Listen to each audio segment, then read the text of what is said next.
90.5 quintal चाउल व्यवहार होती 2692 quintal चूड़ा व्यवहार कराई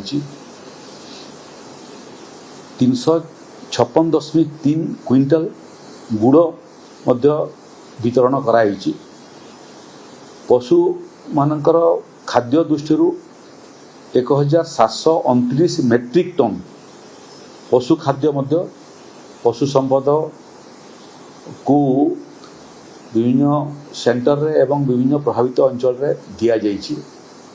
पॉलीथिन दृष्टि 8708 टी पॉलीथिन सीट जो मानकर घरर छत प्रभावित होता से मानकु दिया जाइछि एवं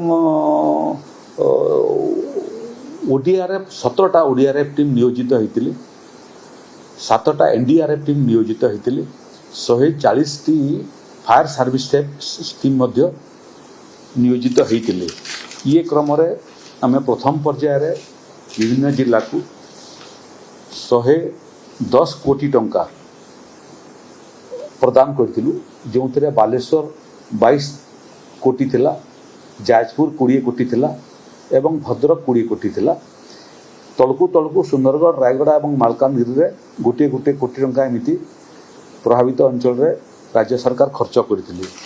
ये भितरे आहुरी 26 कोटी टंका आमे रिलीज कर सारिछु अधिक जोटा आगु दिखाई भद्रक रे आहुरी 5 कोटी टंका खर्च विभिन्न खर्च बाबद जिला प्रशासन को आम देचु।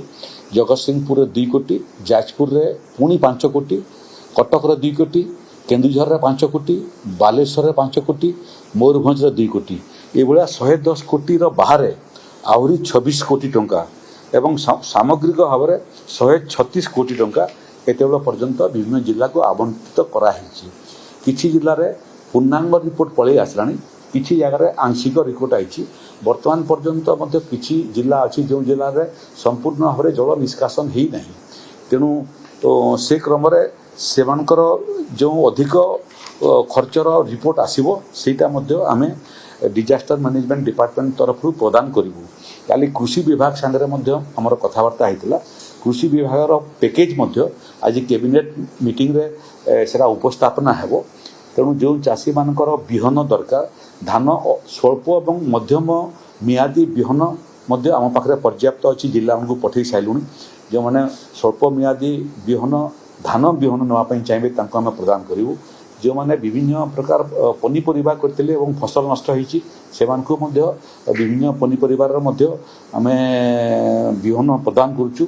एग्रीकल्चर डिपार्टमेंट, पशु संपद विभाग एवं समवाय विभाग ये 3टा विभाग द्वारा एक स्वतंत्र पैकेज संभवतः आज किंबा आसंता काली प्रभावित लोक मानकर सेवा घोषित हम। घर भांगा पैसा देवाटा आरंभ करदेलु। आम पाखे जो रिपोर्ट आईला से रिपोर्टर आधार रे आम घर भंगा बाबद 5044 घर भांगार रिपोर्ट आम पाखे हस्तगत हो। ये रिपोर्ट सत्वे आम जिला प्रशासन को परामर्श देचु जे एटा को आउ थे क्रॉस चेक कर कहीं बात पड़ी न जाऊ। बहुत जगार गोटे 2टा 5टा माने घर माने वर्षा प्रभावित होती। तेणु ताकू लघु आकार न देखिक कौन ब्लॉक रे कम प्रभावित होते एवं कम क्षतिग्रस्त होते लोक तार डाटाबेस प्रस्तुत करंतु। आउ सीधा सड़क टंका हस्तांतर मामला अनुसार वर्तमान सबू जिले में सीधा हिताधिकारी पाखे तांकर चाष हो पनीपरिबा हो धान चाष हो कि घर क्षतिपूरण पैसा पहुँचवाटा आरंभ होगा।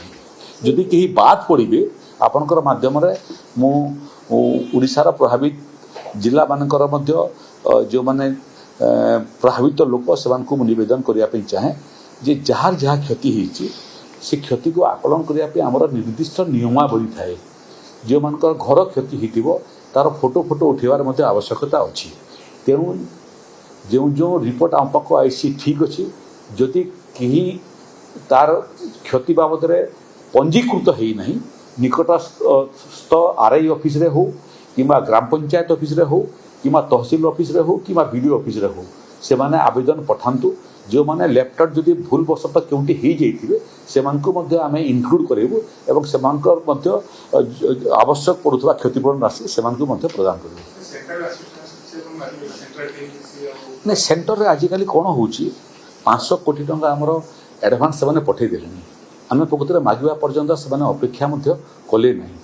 आजिकली जो केंद्र एवं राज्य भितर प्राकृतिक विपर्यय को निकरी व्यवस्था से व्यवस्था रे केंद्र सरकार मध्य राडर रे प्रत्येक राज्य को देखुचंती जो जोटे आवश्यक पड़ला दउचंती।